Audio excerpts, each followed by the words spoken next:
मेरा नाम शालू यादव है। मैं उत्तर प्रदेश शाहजहाँपुर की रहने वाली हूँ और मैं national school of drama 2018 batch से हूँ।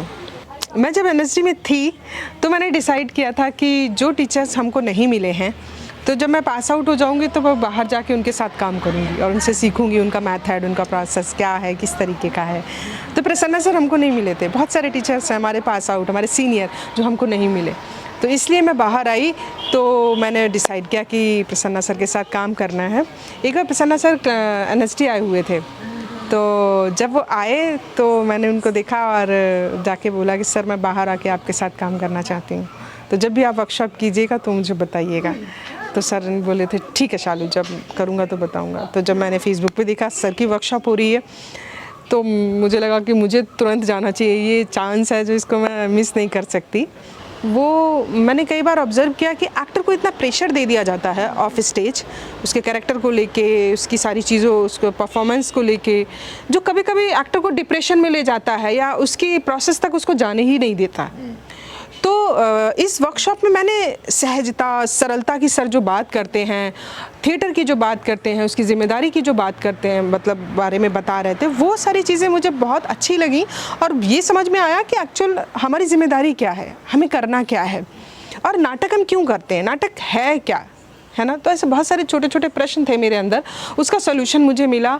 और नाटक एक फ़न है और उसको एंजॉय करने के लिए ही होता है, और दर्शक और एक्टर के बीच में जो रिलेशन है और डायरेक्टर एक्टर का जो रिलेशन है, बहुत सारे ऐसे प्रश्न थे तो वो उनका जवाब मिला। और नाटक का समाज से क्या रिश्ता है, कैसे डेवलपमेंट हुआ और कैसे शुरुआत हुई और आगे उसका क्या स्वरूप होना चाहिए और अभी क्या हो गया है, तो ये बहुत सारे प्रश्न थे जिसका सर हर दिन डिस्कशन करते थे। ऑर्गेनिक थिएटर की बात की, स्किल की बात की, कैरेक्टराइजेशन की बात की, इम्प्रोवाइजेशन की बात की, स्टेज, डायरेक्शन, डिज़ाइनिंग, एक्टिंग और कैरेक्टर और एक्टर और कैरेक्टर का रिलेशन, ये बहुत सारे ऐसे टॉपिक थे जिस पे सर ने एक्सरसाइज कराई, इम्प्रोवाइजेशन हुए, डिस्कशन हुए, तो उनसे बहुत सारा सलूशन मिला है।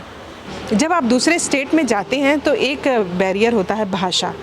कुछ लोग होते हैं जिनको हिंदी आता है, कन्नड़ आता है, इंग्लिश नहीं आता, कुछ लोगों को इंग्लिश आता है लेकिन हिंदी नहीं आता।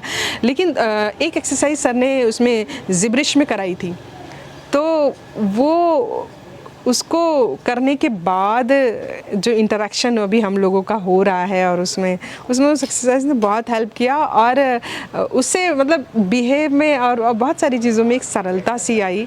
तो टोटलिटी में बोलूँ चाहे कुछ भी है, सारी चीज़ें बहुत अच्छी हैं, बहुत अच्छे लोग हैं यहाँ पर और बहुत मज़ा आ रहा है। Thank you. Thank you.